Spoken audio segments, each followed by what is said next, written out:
बागेश्वर धाम सरकार के दरबार में आज 15 फरवरी 2026 दिन महाशिवरात्रि के दिन 300 बेटियों की एक साथ शादी के दौरान जो चमत्कार हुआ उसे देखकर भक्तों के होश उड़ गए। आज इतिहास रचा जा रहा था।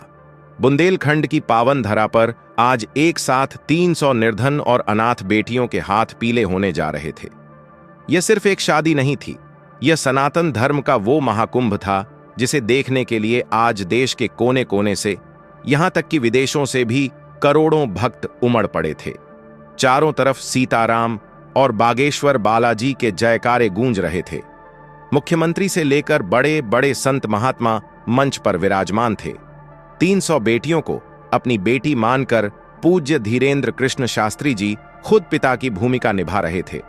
लेकिन इसी भीड़ में, इन लाखों करोड़ों चेहरों के बीच एक चेहरा ऐसा भी था जिसकी आंखों में खुशी के आंसू नहीं बल्कि मायूसी का अंधेरा था। एक ऐसा पिता जो इस महाकुंभ में एक चमत्कार की आस लेकर आया था।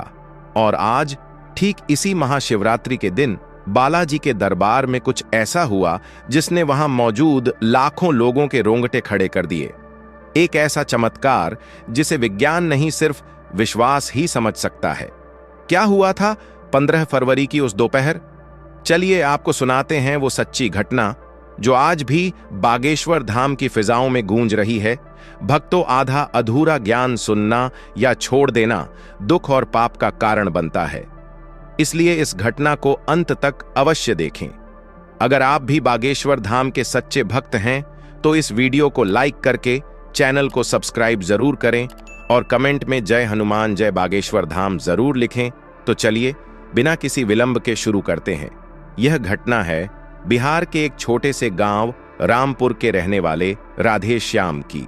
राधेश्याम एक गरीब मजदूर था। जीवन में पूंजी के नाम पर उसके पास सिर्फ उसकी ईमानदारी थी और एक बेटी थी, सुमन। सुमन अब विवाह योग्य हो चुकी थी। गांव वाले ताने देने लगे थे, अरे राधेश्याम, कब तक बेटी को घर में बैठा कर रखोगे? लेकिन राधेश्याम क्या करता? पिछले साल की बाढ़ ने उसकी फसल बर्बाद कर दी थी और सर पर महाजन का 2 लाख का कर्जा था। लड़का मिल चुका था, रिश्ता पक्का हो चुका था, लेकिन लड़के वालों की शर्त थी कि शादी इसी महाशिवरात्रि तक हो जानी चाहिए, वरना वे रिश्ता तोड़ देंगे। राधेश्याम ने अपनी जमीन गिरवी रखने की कोशिश की, लोगों के पैर पकड़े, लेकिन 2 लाख तो दूर, उसे 2000 देने वाला भी कोई नहीं था। रात के अंधेरे में राधेश्याम अपनी पत्नी से कहता, सुधा, लगता है इस जन्म में हम सुमन के हाथ पीले नहीं कर पाएंगे। भगवान ने हमें बेटी तो दी पर नसीब नहीं दिया। तभी उसकी पत्नी ने उसे एक वीडियो दिखाया। मोबाइल की टूटी स्क्रीन पर बागेश्वर धाम के धीरेन्द्र शास्त्री जी बोल रहे थे, जिस बेटी का कोई नहीं उसका बाप बागेश्वर बालाजी हैं। हम करेंगे शादी, आओ बागेश्वर धाम।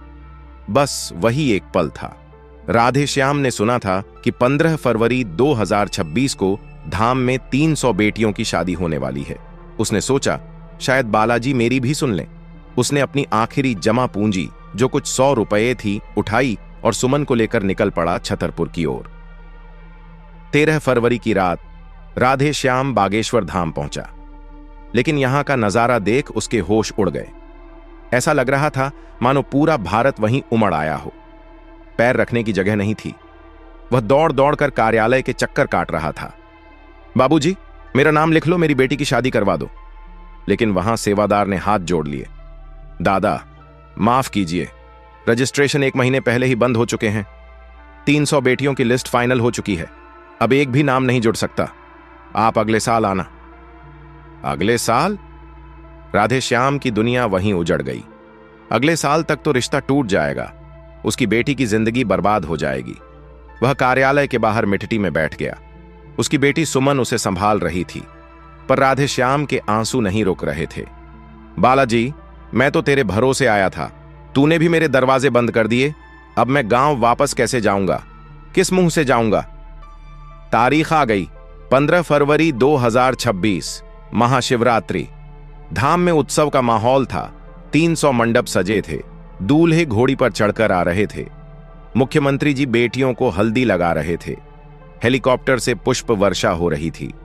दुनिया देख रही थी कि बागेश्वर सरकार कैसे पिता बनकर बेटियों को विदा कर रहे हैं। टीवी चैनल वाले लाइव कवरेज दिखा रहे थे, लेकिन इस चकाचौंध से दूर भीड़ के एक कोने में एक पेड़ के नीचे राधेश्याम और उसकी बेटी खड़े थे। राधेश्याम की जेब में वापस जाने का किराया तक नहीं बचा था। वह बस दूर से उन लकी 300 बेटियों को देख रहा था और सोच रहा था, काश मेरी सुमन भी वहां होती। दोपहर के 12 बज रहे थे। मंच पर पूज्य धीरेन्द्र कृष्ण शास्त्री जी सरकार माइक पर आए। उन्होंने कथा शुरू की। पागलों, आज का दिन शिव और शक्ति के मिलन का दिन है। आज यहां कोई खाली हाथ नहीं जाएगा। अचानक कथा सुनाते सुनाते धीरेन्द्र शास्त्री जी रुक गए। लाखों की भीड़ में एकदम सन्नाटा छा गया। महाराज जी ने अपनी आंखें बंद की, जैसे कोई संदेश सुन रहे हों। उनके चेहरे पर एक अलग ही तेज आ गया। माइक पर उनकी आवाज गूंजी, रुको 1 मिनट सीताराम। पूरा पंडाल शांत। महाराज जी बोले, भीड़ में पीछे जो बरगद का पेड़ है वहां एक भाई खड़ा है। सफेद कुर्ता पहना है, कंधे पर गमछा है, नाम है राधेश्याम, बिहार से आया है। कहां है राधेश्याम? राधेश्याम का नाम सुनते ही उसके पैरों तले जमीन खिसक गई। उसे लगा शायद पुलिस ने पकड़ लिया है बिना पास के खड़े होने के लिए। वह डर के मारे अपनी बेटी के पीछे छुपने लगा। मंच से फिर आवाज आई, छुपो मत राधेश्याम, तुम्हारी अर्जी बालाजी ने स्वीकार कर ली है, ऊपर आ जाओ। सेवादारों ने भीड़ को चीरते हुए राधेश्याम को ढूंढ निकाला। कांपते हुए पैरों से राधेश्याम और सुमन मंच की ओर बढ़े। करोड़ों आंखें उन्हें देख रही थीं। राधेश्याम को समझ नहीं आ रहा था कि बिना पर्ची डाले, बिना मिले गुरुदेव ने उसे कैसे बुला लिया। मंच पर पहुंचते ही राधेश्याम धीरेन्द्र शास्त्री जी के चरणों में गिर पड़ा। वह फूट फूट कर रोने लगा। महाराज जी ने उसे उठाया और गले से लगाया। फिर उन्होंने माइक पर वो कहा जिसे सुनकर वहां मौजूद हर व्यक्ति दंग रह गया।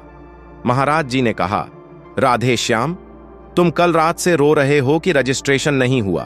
तुम सोच रहे थे कि आज ट्रेन के आगे कट मरोगे अगर बेटी की शादी नहीं हुई। सही कह रहा हूं? राधेश्याम ने कांपते हुए हां में सिर हिलाया। उसने यह बात किसी से नहीं कही थी, बस अपने मन में सोची थी। महाराज जी ने मुस्कुराते हुए अपनी पर्ची खोली और पढ़ना शुरू किया। आशीर्वाद, अर्जी स्वीकार है। तुम बिहार के रामपुर से आए हो। महाजन का 1 लाख का कर्जा है। लड़के वालों ने आज तक का समय दिया है। तुम्हारी जेब में इस वक्त केवल 15 रुपये बचे हैं और वो भी फटे हुए हैं। जैसे ही महाराज जी ने 15 रुपये वाली बात कही, राधेश्याम ने झट से अपनी जेब में हाथ डाला और नोट निकाला। वाकई 1 10 का और 1 5 का नोट था और 5 का नोट कोने से फटा हुआ था। कैमरे ने जूम किया। पूरी भीड़ ने स्क्रीन पर वो फटा हुआ नोट देखा। बागेश्वर बालाजी की जय के नारों से आसमान फट पड़ा। लोगों के होश उड़ गए थे। इतनी भीड़ में बिना किसी मुलाकात के जेब के अंदर का हाल कोई कैसे जान सकता है? लेकिन चमत्कार अभी खत्म नहीं हुआ था। असली चमत्कार तो अब होने वाला था। धीरेन्द्र शास्त्री जी ने राधेश्याम के कंधे पर हाथ रखा और माइक पर ऐलान किया, सुनो पागलों, आज यहां 300 बेटियों की शादी होनी थी, लेकिन मेरे बालाजी की मर्जी है कि आज 300 नहीं 301 बेटियों की शादी होगी। समिति वालों, तुरंत एक और मंडप लगाओ। राधेश्याम की बेटी सुमन आज से मेरी भी बेटी है। इसका कन्यादान मैं स्वयं करूंगा और जो सामान बाकी 300 बेटियों को मिल रहा है, सोने चांदी के गहने, टीवी, फ्रिज, अलमारी, गाड़ी, वो सब मेरी इस 300 पहली बेटी को भी अभी दिया जाएगा। यह सुनते ही राधेश्याम की बेटी सुमन मंच पर ही रो पड़ी। जिस पिता के पास वापस जाने का किराया नहीं था, आज उसकी बेटी को लखपति बनाकर विदा किया जा रहा था। इतना ही नहीं, महाराज जी ने व्यासपीठ से ही आवाज लगाई, कोई है जो इसके 1 लाख के कर्जे की गठरी अपने सर ले? भीड़ में से एक भक्त खड़ा हुआ, गुरुदेव, मैं भरूंगा इनका कर्जा। दूसरा खड़ा हुआ, मैं शादी का खर्चा उठाऊंगा। देखते ही देखते वहां नोटों की बारिश होने लगी। उसी वक्त, उसी मुहूर्त में सुमन के लिए लड़के वालों को फोन किया गया। बालाजी का नाम सुनकर वे दौड़े चले आए।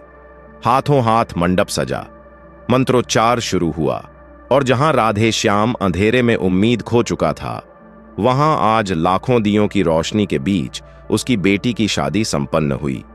जब विदाई का समय आया तो राधे श्याम ने धीरेन्द्र शास्त्री जी के पैर पकड़ लिए। महाराज, आपने मुझे भगवान दिखा दिया। शास्त्री जी ने हंसते हुए कहा, पगले, मैंने कुछ नहीं किया। यह तो उस सन्यासी बाबा का प्रताप है। बागेश्वर धाम में कोई रोते हुए आता है पर रोते हुए जाता नहीं है। 15 फरवरी 2026 की उस शाम जब 301 डोली उठी तो वहां मौजूद हर इंसान की आंख नम थी। विज्ञान तर्क ढूंढ रहा था, लेकिन विश्वास जीत चुका था। दोस्तों, यह कहानी सिर्फ राधे श्याम की नहीं है। यह सबूत है कि कलयुग में भी शक्तियां जीवित हैं। अगर आपका भाव सच्चा हो तो भीड़ में भी ईश्वर आपको ढूंढ ही लेते हैं। बागेश्वर धाम के इस महाविवाह में जो हुआ, उसने फिर साबित कर दिया कि दुनिया में सबसे बड़ी शक्ति विश्वास है। आपको यह सच्ची घटना कैसी लगी? क्या आप भी बागेश्वर धाम की शक्तियों में मानते हैं? कमेंट में जय श्री राम या बागेश्वर बालाजी की जय लिखकर जरूर बताएं। दोस्तों, इस वीडियो को अपने दोस्तों, परिवार और रिश्तेदारों के साथ शेयर जरूर करें। और वीडियो पसंद आई है तो वीडियो को लाइक करके चैनल को सब्सक्राइब जरूर करें और कमेंट बॉक्स में जय हनुमान, जय बागेश्वर धाम जरूर लिखें। धन्यवाद।